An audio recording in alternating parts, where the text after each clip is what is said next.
عبداللہ بن مسعود سے روایت ہے کہ روح ایک فرشتہ ہے اور وہ عظیم ہے،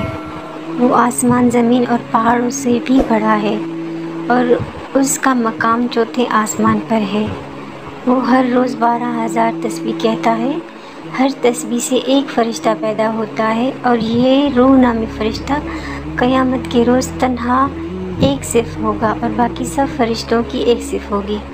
حضرت شیخ محی الدین ابو العربی رضوی فرماتے ہیں، اللہ تعالیٰ نے نور کی ایک تجلی فرمائی، پھر تاریکی بنائی، ظلمت پر اس نور کا پر توڑ ڈالا اور اس سے عرش ظاہر ہوا۔ پھر اس ملے نور سے جو صبح کی روشنی کے مانند تھا، اس میں تاریکی شب مخلوط کی، ان فرشتوں کو بنایا جو عرش کے گرد ہیں، پھر کرسی پیدا فرما کر اس کے ارد گرد فرشتے پیدا فرمائے۔ حضرت علی مرتضیٰ سے روایت ہے کہ روح ایک فرشتہ ہے جس کے 70,000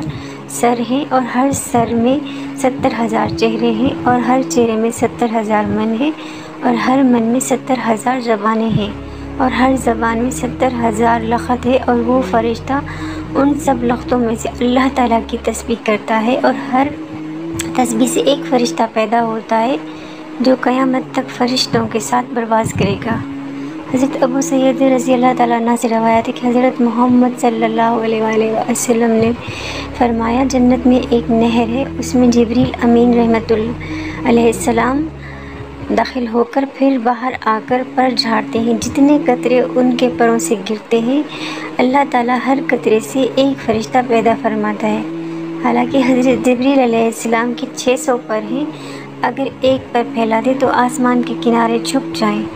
حضرت ابو ہریرہ سے روایت ہے کہ چوتھے آسمان پر ایک نہر ہے جسے نہر حیات کہا جاتا ہے۔ حضرت جبریل علیہ السلام ہر روز اس میں غوطہ لگا کر پر جھاڑتے ہیں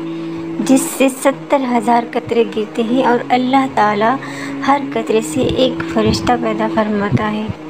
ان فرشتوں کو حکم ہوتا ہے کہ بیت المعمور میں جا کر نماز پڑھیں۔ جب نماز پڑھ کر باہر آ جاتے پھر کبھی اس میں داخل نہیں ہوتے۔ ان میں سے ایک کو ان کا افسر مقرر کر دیا جاتا ہے، آسمان میں ان کو ایک جگہ لے کر